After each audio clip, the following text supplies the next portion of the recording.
ज्यादातर जलसा सुन्नियों का होता है, तो उल्टा पलटी साउंड की सेटिंग करो ताकि माइक वाला उसको देख करके वैसे ही सेटिंग करेगा।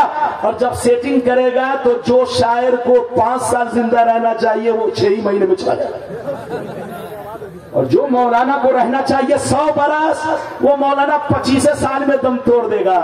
हजरात, ये माइक क्या, देखिए खुद गौर कर लीजिए, नौशाद इतना पुराना माइक वाला, आप लोग पहचानिए, इधर देखिए, पहचानिए, सुन्नियत को बर्बाद करने के लिए बेईमान लोग, इधर देखिए क्या क्या गेम खेलता है, आप नहीं पहचानोगे, आप नहीं पहचानोगे। सुन्नियत को बर्बाद करने के लिए माइक वाले को भी उल्टी पलटी सेटिंग बताते हैं।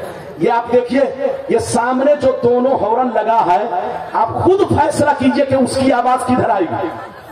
सामने आएगी तो गौर कीजिए कि इधर से मैं बोलूंगा, उधर से वो बोलेगा, लड़ाई होगी कि नहीं?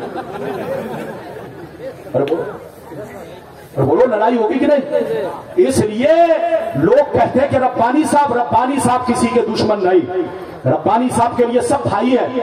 इसलिए जलसे में बड़ी मेहनत से, बोलिए 20-20 हजार, 25-25 हजार, 50-50 हजार लोग माइक पर खर्च करते हैं। जलसा शायर अच्छे हैं। मौलाना रब्बानी भी बोलते हैं, हज़रत अल्लामा मौलाना साहब कादरी साहब बहुत अच्छे खतीब, आपके मधुबनी की शान है, और पूरे भारत का दौरा करते हैं, लेकिन माइक की वजह से कभी कभी कमजोर पड़ जाते हैं। लोग कहते हैं रब्बानी साहब कमजोर पड़ गए। अबे पगला, मैं काहे कमजोर हूं, तो मैं तो जवान होता जा रहा हूं। ये माइकवा जब कमजोर होता है तब मैं कमजोर हो जाता हूं। बहरहाल आप तशरीफ रखिए, तकरीर खत्म। ये बताइए नबी ने क्या कहा, जल्दी बोलो, नबी ने क्या कहा कि मैंने मेराज की रात, बोलो, जमीन से लेकर आसमान तक जितनी चीजें थी सबको मैंने जान लिया। अब आप बताइए कोई चीज बची? जोर से बोलो, कोई चीज बची? जब कोई चीज नहीं बची, इधर देखो, बस साफ लफ्जों में समझो कि जिसने रब को देख लिया उसने सबको देख लिया। जिससे रब ना छुपे तो सब कैसे छुपे?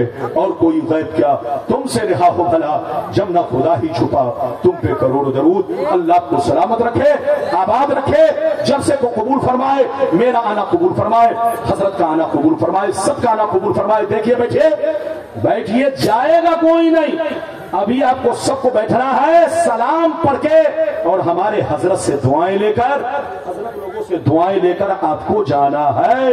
चुपचाप बैठिए, मौलाना ने आप लोगों को पढ़कर फूंक दिया, जो जाएगा उसके पेट में दर्द उठेगा, इसलिए चुपचाप से बैठो, हजरत से दुआ लेकर जाओ। वाह खुदा दावाना अनिल हम्दुलिल्लाह रब्बिल आलमीन।